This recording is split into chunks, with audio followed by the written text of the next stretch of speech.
नमस्कार दोस्तों, स्वागत है आपका हमारे चैनल स्टडी विथ पीके में। जी हाँ दोस्तों, जैसे कि आप लोग देख पा रहे हैं, आज हम आपके लिए लेकर आए हैं दोस्तों साइंस के महत्वपूर्ण 100 प्रश्न। जी हाँ दोस्तों, सभी प्रश्न वन लाइनर होंगे, जिससे कि दोस्तों आपको जल्दी से सीधा आपको आंसर दिखेगा आपके सामने। ठीक है ना दोस्तों, हमने आज आपके लिए वन लाइनर क्वेश्चन लेकर आए हैं मोस्ट एमपी साइंस जी के। ठीक है, 100 क्वेश्चन आपको देखने को मिलेंगे। ये क्वेश्चन एग्जाम में लगातार रिपीट होते हैं दोस्तों। हम आपके लिए और भी साइंस के क्वेश्चन लेकर आएंगे, और दोस्तों हमने इससे पहले भी बहुत सारे मॉडल पेपर लेकर आए हैं साइंस के क्वेश्चन के। ठीक है, अभी तक आपने उनको नहीं देखा है तो नीचे डिस्क्रिप्शन बॉक्स में दोस्तों आप जाकर देख सकते हैं। ठीक है दोस्तों, अभी आपकी आगामी एग्जाम है एमपी पुलिस, ठीक है, और एमपी पीएससी की। ठीक है, जिसमें दोस्तों आपको साइंस के क्वेश्चन पूछे जाएंगे। देखिए दोस्तों, साइंस के क्वेश्चन में अगर आप मार्किंग अच्छी करते हैं तो आपका सिलेक्शन पक्का हो जाता है। ठीक है ना, मतलब सिलेक्शन के आप और करीब चले जाते हैं। तो ठीक है दोस्तों, वीडियो को अंत तक जरूर देखिएगा, एक एक प्रश्न को ध्यान से पढ़िएगा और उत्तर याद में रखिएगा। यहाँ से दोस्तों क्वेश्चन आपके एग्जाम में जरूर फंसते हैं। ठीक है, तो चलिए स्टार्ट करते हैं वीडियो। अगर आप चैनल को पहली बार देख रहे हैं दोस्तों, तो चैनल को सब्सक्राइब कर लीजिए और बेल आइकन पर प्रेस कर लीजिए, जिससे कि दोस्तों न्यू वीडियो की अपडेट्स आपको मिलती रहे और कोई भी वीडियो आपसे मिस ना हो। ठीक है, तो चलिए दोस्तों स्टार्ट करते हैं वीडियो। देखते हैं पहला प्रश्न क्या है। बहुत ही इंपॉर्टेंट क्वेश्चन होंगे, सभी क्वेश्चन को ध्यान से पढ़िएगा। पहला प्रश्न है, किसने न्यूटन से पूर्व ही बता दिया था कि सभी वस्तुएं पृथ्वी की ओर गुरुत्वाकर्षित होती है। ठीक है, देखिए दोस्तों, सभी को पता है कि गुरुत्वाकर्षण की जो खोज है वो न्यूटन ने की है। ठीक है ना दोस्तों, पर आपको ये बताना है कि किसने न्यूटन से पूर्व ही बता दिया था कि जो सभी वस्तुएं हैं वो पृथ्वी की ओर गुरुत्वाकर्षित होती है, मतलब खींची चली आती है पृथ्वी की ओर। मतलब उन्होंने ये बता दिया था कि पृथ्वी में गुरुत्वाकर्षण बल है। किससे पहले? न्यूटन से पहले ही। ठीक है, आपके सामने ही उत्तर है दोस्तों। किसने बता दिया था? ब्रह्मगुप्त ने बता दिया था। याद रखिएगा, इंपॉर्टेंट क्वेश्चन है, एग्जाम में पूछा जाता है। ठीक है ना, इन्होंने न्यूटन से पूर्व ही बता दिया था कि सभी वस्तुएं पृथ्वी की ओर आकर्षित होती है या गुरुत्वाकर्षित होती है। ठीक है ना, याद रखिएगा। कैब्स चक्र में किसका संश्लेषण होता है? दी मोस्ट आईएमपी क्वेश्चन दोस्तों, हर एग्जाम में पूछा जाता है ये क्वेश्चन। याद रखिएगा कि कैब्स चक्र में किसका संश्लेषण होता है। ठीक है, एग्जाम में पूछा गया है, पूछा जाता है और पूछा जाएगा आपको। संभावित क्वेश्चन है बिल्कुल 100%। याद रखिएगा, पारुइक अम्ल। ठीक है ना, कैब्स चक्र में किसका संश्लेषण होता है दोस्तों? पारुइक अम्ल का संश्लेषण होता है। ठीक है, याद रखिएगा। आगे बढ़ते हैं। मानव शरीर में खून के शुद्धिकरण की प्रक्रिया को कहते हैं। ठीक है, आपको बताना दोस्तों कि मानव शरीर में खून का जो शुद्धिकरण होता है उस प्रक्रिया को क्या कहा जाता है। अगर आपको एग्जाम में पूछा जाए तो आपको पता होना चाहिए दोस्तों, डायलिसिस कहा जाता है उसे। ठीक है ना, याद रखिएगा, डायलिसिस।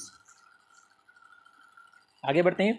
ऊष्मा एक प्रकार की ऊर्जा है जिसे कार्य में बदला जा सकता है। इसका प्रत्यक्ष प्रमाण सबसे पहले किसने दिया? एग्जाम में पूछा गया दोस्तों ये क्वेश्चन। सभी क्वेश्चन यहाँ पे एग्जाम में पूछे गए दोस्तों। ठीक है, ऐसा कोई भी क्वेश्चन नहीं है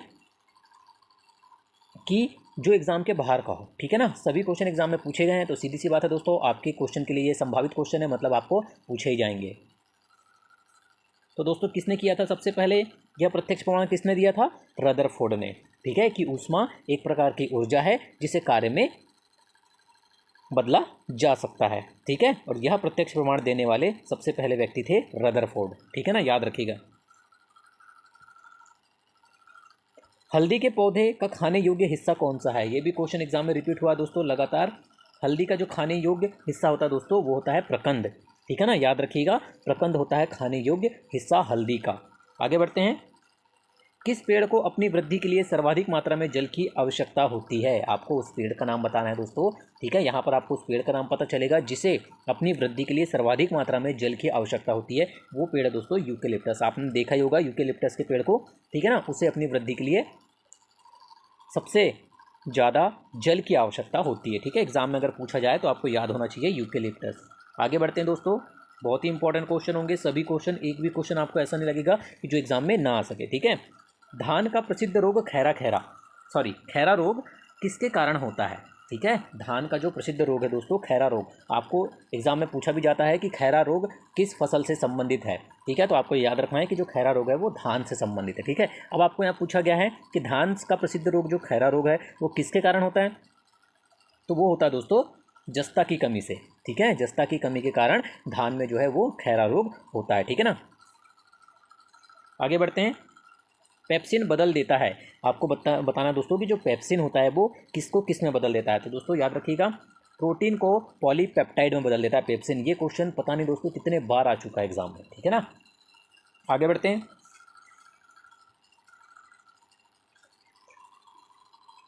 अपद्रव्यों को मिलाने से गलनांक पर क्या प्रभाव पड़ता है? आपको बताना दोस्तों कि जब अपद्रव्य मिलाए जाते हैं, ठीक है ना, तो उससे जो गलनांक रहता है, ठीक है, जो पूर्व गलनांक रहता है उसमें क्या प्रभाव पड़ता है दोस्तों। तो अगर अपद्रव्यों को मिलाया जाता है तो दोस्तों गलनांक जो है वो घट जाता है, ठीक है ना, याद रखिएगा क्या होता है, घट जाता है। शीत ऋतु में हम मौसम किस प्रकार का होने पर ज़्यादा ठंड महसूस करते हैं, ठीक है। देखिए दोस्तों, ठंड के मौसम में अगर बादल छाए रहते हैं, ठीक है, तो ठंड थोड़ी सी कम लगती है, ये आपने महसूस किया होगा और ऐसा होता ही है, ठीक है ना। और दोस्तों जब मौसम साफ रहता है तभी हमें ज़्यादा ठंड महसूस होती है, ठीक है ना। तो जब साफ मौसम रहता है दोस्तों तब हमें शीत ऋतु में अधिक ठंड लगती है, ठीक है ना। मिट्टी के घड़े में किस क्रिया के कारण जल ठंडा रहता है। देखिए कितना अच्छा क्वेश्चन है दोस्तों, आपको बताना है कि मिट्टी के घड़े में किस क्रिया के कारण जल ठंडा रहता है। तो याद रखिएगा दोस्तों, वाष्पीकरण की क्रिया के कारण जल ठंडा रहता है, ठीक है ना।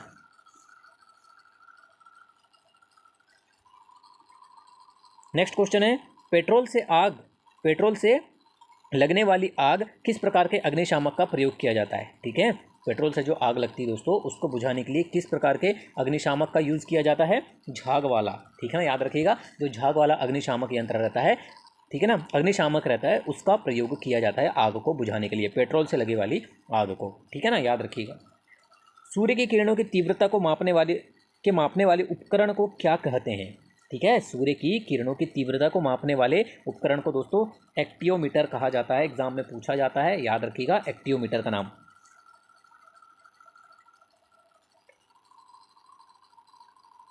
नेक्स्ट क्वेश्चन है कि किस वैज्ञानिक ने सर्वप्रथम आवर्त सारणी का निर्माण किया, ठीक है। सब आपको बताना दोस्तों कि सर्वप्रथम आवर्त सारणी का जो निर्माण है दोस्तों, याद रखिएगा, वो मेंडलीफ द्वारा किया गया था। और आपको यहाँ पर पूछा गया दोस्तों कि आधुनिक आवर्त नियम का प्रतिपादन किसने किया, तो याद रखिएगा यहाँ आधुनिक पूछा गया, ठीक है। सर्वप्रथम आवर्त सारणी का जो निर्माण है वो मेंडलीफ ने किया था, और जो आधुनिक आवर्त नियम है दोस्तों उसका प्रतिपादन मोसले ने किया है। याद रखिएगा, दोनों ही क्वेश्चन में बिल्कुल कन्फ्यूज नहीं होना चाहिए, ठीक है आपको।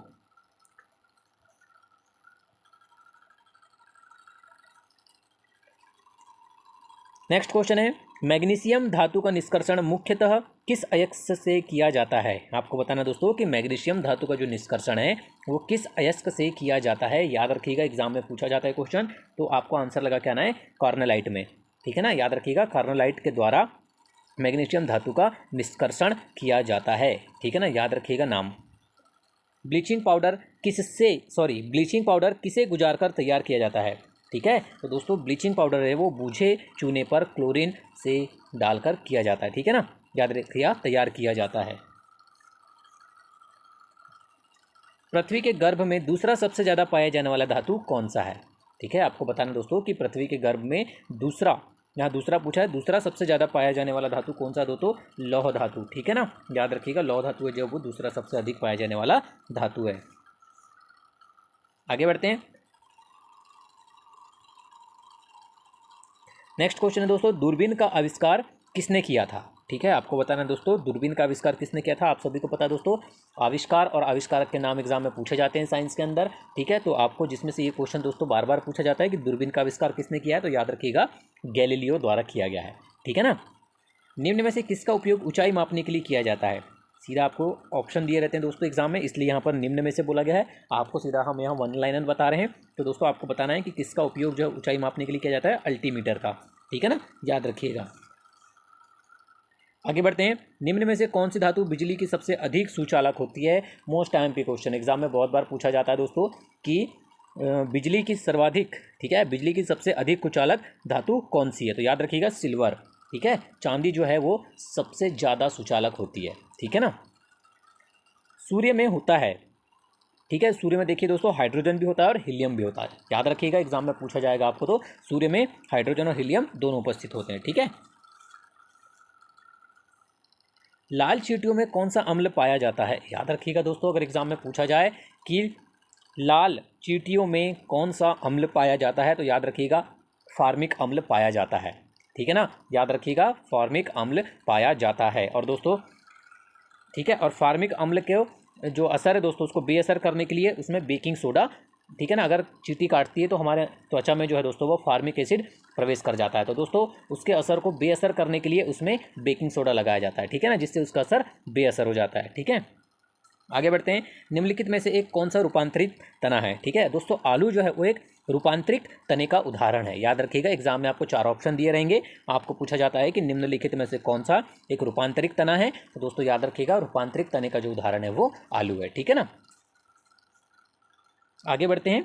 भोजपत्र उत्पन्न होता है, ठीक है, भोजपत्र उत्पन्न होता है दोस्तों बेटुला की छाल से। ये भी क्वेश्चन एग्जाम में पूछा गया है, ठीक है ना, याद रखिएगा। अगर आपने इससे पहले क्वेश्चन नहीं देखा है तो आपको पता होना चाहिए कि बेटुला की छाल से भोजपत्र प्राप्त होता है या उत्पन्न होता है, ठीक है।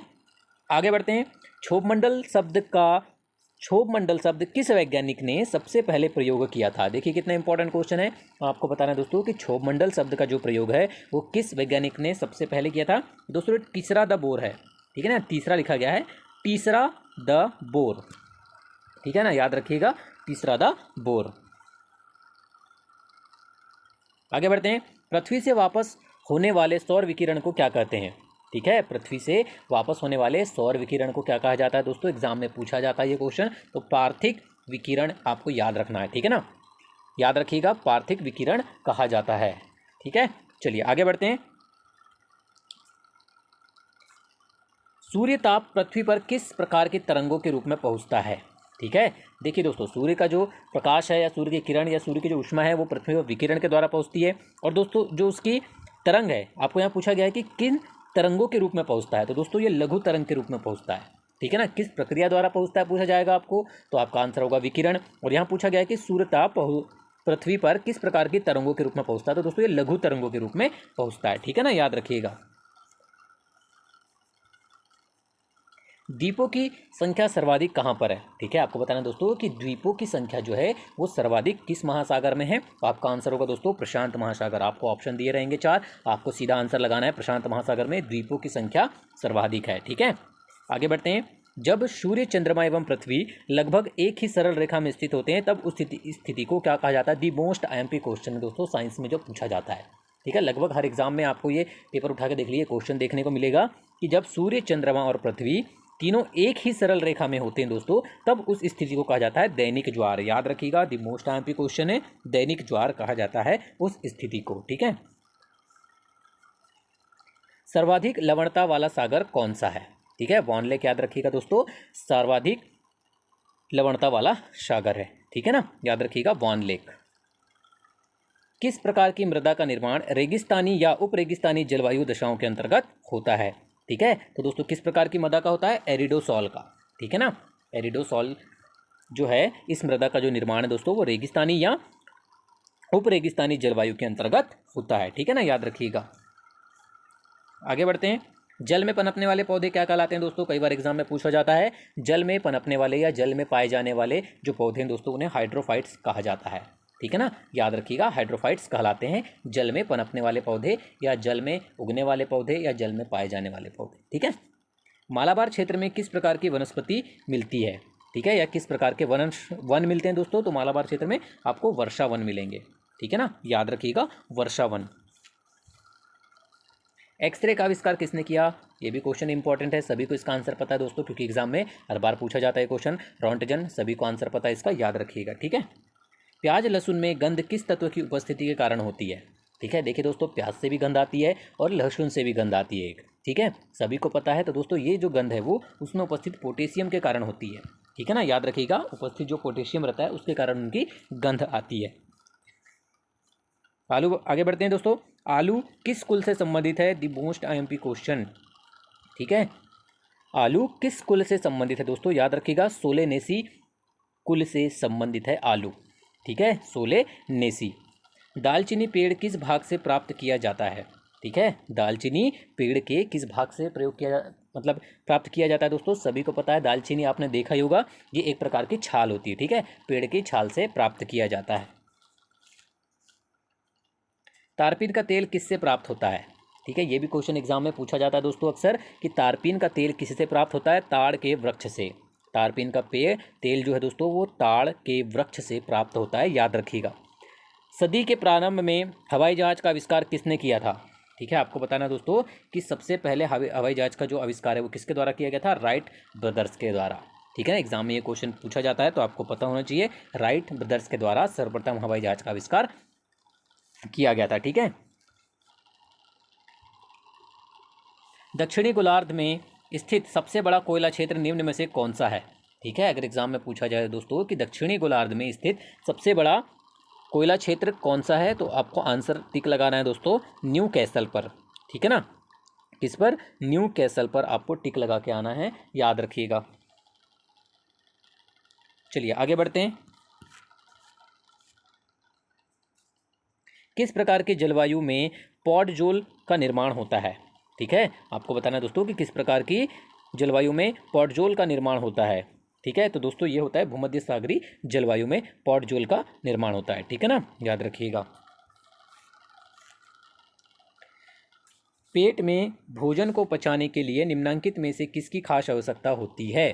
ठीक है दोस्तों, पेट में भोजन को पचाने के लिए जो खास आवश्यकता होती है वो एंजाइम्स की होती है। ठीक है ना, याद रखिएगा, एंजाइम्स की आवश्यकता होती है। ठीक है, आगे बढ़ते हैं, नेक्स्ट क्वेश्चन देखते हैं दोस्तों। मानव शरीर में तांबा धातु की मात्रा कमी होने से कौन सी बीमारी होती है? विल्सन बीमारी। ठीक है, अगर तांबा धातु की कमी हो जाती है मानव शरीर में तो विल्सन बीमारी उत्पन्न होती है। ठीक है ना। वाटर टैंकों में शैवाल को नष्ट करने के लिए किस रसायन का प्रयोग किया जाता है? ठीक है दोस्तों, जो बड़े बड़े वाटर टैंक रहते हैं उनमें जो शैवाल होती है, ठीक है ना, उसको नष्ट करने के लिए दोस्तों कॉपर सल्फेट मिलाया जाता है उसमें। ठीक है ना, याद रखिएगा, कॉपर सल्फेट का प्रयोग किया जाता है, CuSO4 का। नेक्स्ट क्वेश्चन पे चलते हैं दोस्तों। जस्ता धातु का निष्कर्षण मुख्यतः किस अयस्क से किया जाता है? ठीक है, ऐसे क्वेश्चन दोस्तों एग्जाम में आपको देखने को मिलेंगे कि जस्ता धातु का जो निष्कर्षण है दोस्तों वो किया जाता है जिंक ब्लेंड से। ठीक है, जस्ता धातु का निष्कर्षण जिंक ब्लेंड से किया जाता है, याद रखिएगा। चलिए आगे बढ़ते हैं। ऊर्जा रूपांतरणों में से किसके द्वारा प्रकाश संश्लेषण की क्रिया संपादित होती है? ठीक है, ऊर्जा रूपांतरणों में से किसके द्वारा प्रकाश संश्लेषण की क्रिया दोस्तों संपादित होती है? तो प्रकाश से रासायनिक ऊर्जा में। ठीक है, प्रकाश ऊर्जा से रासायनिक ऊर्जा में परिवर्तित होती है, जिसके द्वारा पौधे अपना भोजन का निर्माण करते हैं। ठीक है ना। प्रकाश संश्लेषण में हरे पौधे द्वारा कौन सी गैस छोड़ी जाती है? सभी को पता है दोस्तों, प्रकाश संश्लेषण के दौरान हरे पौधे द्वारा ऑक्सीजन छोड़ी जाती है। ठीक है ना। किस पादप हार्मोन के छिड़काव से अनिषेक फल प्राप्त किए जा सकते हैं? ठीक है, किस पादप हार्मोन के छिड़काव से अनिषेक फल प्राप्त किए जा सकते हैं दोस्तों? ऑक्सिन। ठीक है ना, याद रखिएगा, ऑक्सिन के छिड़काव से। आगे बढ़ते हैं। प्रकाशानुवर्ती संचलन किसके द्वारा नियंत्रित किया जाता है? ये क्वेश्चन आपको एग्जाम में पूछा जाता है दोस्तों, तो याद रखिएगा, इसका भी आंसर क्या हो जाएगा आपका? ऑक्सिन। ठीक है ना। पादप वृद्धि अनुमापन के साथ किस भारतीय वैज्ञानिक का नाम जुड़ा है? ठीक है, आपको बताना है कि पादप वृद्धि अनुमापन के साथ किस भारतीय वैज्ञानिक का नाम जुड़ा दोस्तों? JC बोस, नाम याद रखिएगा। बहुत ही अच्छा क्वेश्चन है, इंपॉर्टेंट क्वेश्चन है, एग्जाम में पूछे जाने वाला क्वेश्चन है। ठीक है ना। चलिए आगे बढ़ते हैं। दूर की वस्तुओं जैसे सूर्य आदि का ताप किस तापमापी के द्वारा मापा जाता है? ठीक है, तो दोस्तों ये मापा जाता है पूर्ण विकिरण उत्तरमापी द्वारा। ठीक है, पूर्ण विकिरण उत्तम, ठीक है ना, उत्ताप मापी द्वारा मापा जाता है, याद रखिएगा नाम। आगे बढ़ते हैं। पेड़ों की पत्तियों में पाए जाने वाला हरा पदार्थ क्या कहलाता है? ठीक है, सभी को पता है दोस्तों कि पत्तियों का जो हरा रंग होता है, ठीक है ना, वो क्लोरोफिल की उपस्थिति के कारण होता है। ठीक है, तो जो उसमें उपस्थित क्लोरोफिल होता है उसी के कारण उनका रंग हरा होता है। ठीक है, तो याद रखिएगा। पादप रोगों का सबसे उत्तरदायी कारक कौन सा है? ठीक है, फफूंदी। ठीक है दोस्तों, पादप रोगों का जो सबसे उत्तरदायी कारक होता है वो होता है फफूंद। ठीक है ना, याद रखिएगा। आगे बढ़ते हैं दोस्तों धीरे धीरे। हरित बाली रोग किस फसल से संबंधित है? दी मोस्ट IMP क्वेश्चन, आपको फसल से संबंधित रोग एग्जाम में पूछे जाते हैं। ठीक है ना, बिल्कुल नहीं भूलना है आपको। ठीक है, तो जैसे आपको खैरा रोग पूछा गया था जो धान से संबंधित है, वैसे आपको हरित बाली रोग किससे संबंधित है दोस्तों? बाजरे से संबंधित है। ठीक है, ऐसे क्वेश्चन दोस्तों आपको नहीं भूलना है, याद रखिएगा। देखिए एक और पूछा गया है, टिक्का रोग किस फसल से संबंधित है? ठीक है, टिक्का रोग जो है दोस्तों वो मूंगफली से संबंधित है, याद रखिएगा। कार्बन का सर्वाधिक शुद्ध रूप है हीरा। ठीक है, याद रखिएगा दोस्तों, कार्बन का सर्वाधिक शुद्ध रूप जो है वो हीरा है। आगे बढ़ते हैं। वाहनों से निकलने वाली प्रदूषित गैस मुख्यतः है। ठीक है, देखिए दोस्तों, कई बार लोगों जो हैं वो कार्बन डाइऑक्साइड मतलब CO2 पे टिक करके आ जाते हैं कि वाहनों से निकलने वाली ये प्रदूषित गैस है। वो नहीं है दोस्तों आपका आंसर, आपका आंसर आएगा CO। ठीक है, आपको कभी कभी, ठीक है ना, इनका नाम ना देके फॉर्मूला दे सकता है। ठीक है ना, तो कार्बन मोनोऑक्साइड CO, याद रखिएगा, वाहनों से निकलने वाली बहुत ही प्रदूषित गैस है। पेट्रोलियम से प्राप्त होने वाला मोम है पैराफिन मोम, याद रखिएगा, पेट्रोलियम से जो मोम प्राप्त होता है उससे पैराफिन मोम कहा जाता है। आगे बढ़ते हैं दोस्तों। नींबू खट्टा किस कारण से होता है? ठीक है, या पूछा जा सकता है आपको नींबू में कौन सा अम्ल या कौन सा एसिड पाया जाता है, तो आपको याद रखना है साइट्रिक एसिड पाया जाता है नींबू में। ठीक है ना। शराब का निर्माण किस क्रिया के परिणाम स्वरूप होता है? ठीक है दोस्तों, तो किण्वन के परिणाम स्वरूप होता है। ठीक है ना, याद रखिएगा, ये भी क्वेश्चन एग्जाम में पूछा जाए तो आपको पता होना चाहिए। 1.5 मीटर लंबे व्यक्ति को अपना संपूर्ण प्रतिबिंब देखने के लिए आवश्यक दर्पण की न्यूनतम लंबाई होगी। मोस्ट टाइम पे क्वेश्चन एग्जाम में पूछा जाता है। ठीक है, न्यूनतम दर्पण जो है दोस्तों वो 0.75 मीटर का होना चाहिए। ठीक है ना, मतलब उसका आधा होना चाहिए जो प्रतिबिंब है। ठीक है ना, तभी उसको अपना संपूर्ण प्रतिबिंब देखने को मिलेगा दर्पण में। ठीक है, याद रखिएगा, अगर एग्जाम में पूछा जाए तो आपको सीधा उसका आधा याद रखना है। ठीक है ना। पौधे के किस भाग से कॉफी प्राप्त होती है? तो बीजों से। सभी को पता है दोस्तों, बीजों से क्या प्राप्त होती है? कॉफी। निम्नलिखित में से किसमें प्रोटीन का सबसे अधिक स्रोत पाया जाता है? दोस्तों आपको 4 ऑप्शन दिए रहेंगे, आपको सोयाबीन देखना है। ठीक है ना, कि प्रोटीन का सबसे अधिक स्रोत जो है वो सोयाबीन में पाया जाता है। धान का प्रसिद्ध रोग खैरा रोग किसके कारण होता है? ठीक है, आपको बताना दोस्तों किसके कारण होता है। ये विषाणु के कारण होता है। ठीक है ना, याद रखिएगा, वायरस के कारण होता है। जीव द्रव्य जीवन का भौतिक आधार है, यह किसका कथन है? मोस्ट टाइम पे क्वेश्चन है। जीव द्रव्य जीवन का भौतिक आधार है, यह कथन दिया गया दोस्तों लैमार्क द्वारा। ठीक है ना, याद रखिएगा। आगे बढ़ते हैं दोस्तों, एक साथ 3 क्वेश्चन आ गए आपकी स्क्रीन पर। रेगिस्तान में पैदा होने वाले पौधे कहलाते हैं। ठीक है, जब भी पूछा गया था दोस्तों आपको कि जल में पैदा होने वाले या जल में उत्पन्न होने वाले पौधे क्या कहा जाता है, तो आपने कहा था हाइड्रोफाइट्स। अब आपको पूछा गया कि जो रेगिस्तान में पैदा होने वाले पौधे हैं वो क्या कहलाते हैं दोस्तों? जीरोफाइट्स। ठीक है ना, याद रखिएगा, जीरोफाइट्स कहलाते हैं। सूर्य की उष्मा पृथ्वी पर निम्नलिखित में से किस प्रकार के संचार के माध्यम से पहुंचती है या किस प्रकार की प्रक्रिया से पहुंचती है? वह प्रक्रिया दोस्तों विकिरण। ठीक है ना, याद रखिएगा, विकिरण द्वारा सूर्य का प्रकाश पृथ्वी तक पहुंचता है।